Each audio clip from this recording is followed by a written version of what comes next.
सभा, बैठका किंवा पक्ष प्रवेशांचे कार्यक्रम। उद्धव ठाकरेंच्या सोबतीनं दिसणाऱ्या दोघांची नेहमीच चर्चा व्हायची, ते म्हणजे खासदार ओमराजे निंबाळकर आणि आमदार कैलास पाटील। ठाकरेंच्या शिवसेनेचे निष्ठावंत सरदार म्हणून दोघेही ओळखले जायचे। मात्र आता ओमराजे निंबाळकरांनी शिंदे गटात जाण्याचा निर्णय घेतला आणि ते नॉट रिचेबल झाले, तेव्हा सगळ्यांच्या नजरा वळल्या त्यांचे जिगरी दोस्त असणारे आमदार कैलास पाटलांकडे। आज पक्षाच्या वर्धापन दिन सोहळ्याला जात असताना मित्र सोबत नसल्यानं खंत वाटत असल्याची भावना आमदार कैलास पाटील यांनी व्यक्त केली। दादा, तुम्ही मुंबईसाठी मेळाव्याकडे निघालेले आहात, तुमच्यासोबत यावर्षी मात्र ओमराजे निंबाळकर आहे। काय खंत, काय मनात काय वाटतंय? दरवर्षी आम्ही गेल्या अनेक वर्षापासून एकत्रितपर्यंत जात होतो। आज ते सोबत नसतील तर निश्चितच ही वेदनादायी गोष्ट आहे आणि आम्ही निश्चितच माझ्यासाठी का सगळ्यांसाठी शिवसैनिकांसाठी ही खूप वेदनादायी गोष्ट आहे।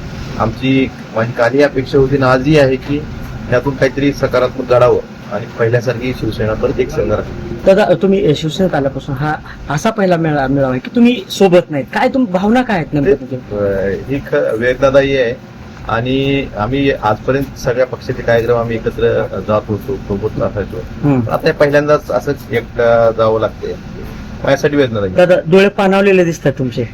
असं काय नाही, पण ते ठीक आहे, भावना आहेत। आपण मिळून काम केलेलं असतं आणि मिळून काम केल्यानंतर एखादा मित्र जर आपल्या त्यासोबत नसेल तर आपलं वाईट वाटणं साहजिक असतं। ही प्रतिक्रिया देताना त्यांचे डोळे पाणावल्याचेही पाहायला मिळालं। खरं तर ओमराजेंच्या निर्णयाबद्दल आधी जेव्हा प्रश्न विचारले गेले तेव्हा कैलास पाटील यांनी आपल्याला ओमराजे निंबाळकर यांच्या निर्णयाबाबत कोणतीही कल्पना नसल्याचं नेहमीच स्पष्ट केलं।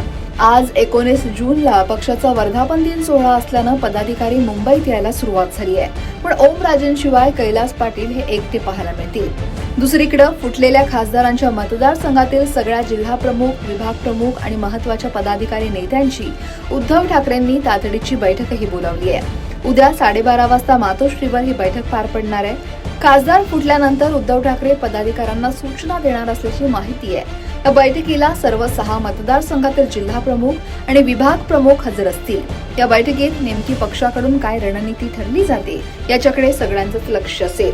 Bureau report, लोकमत.com।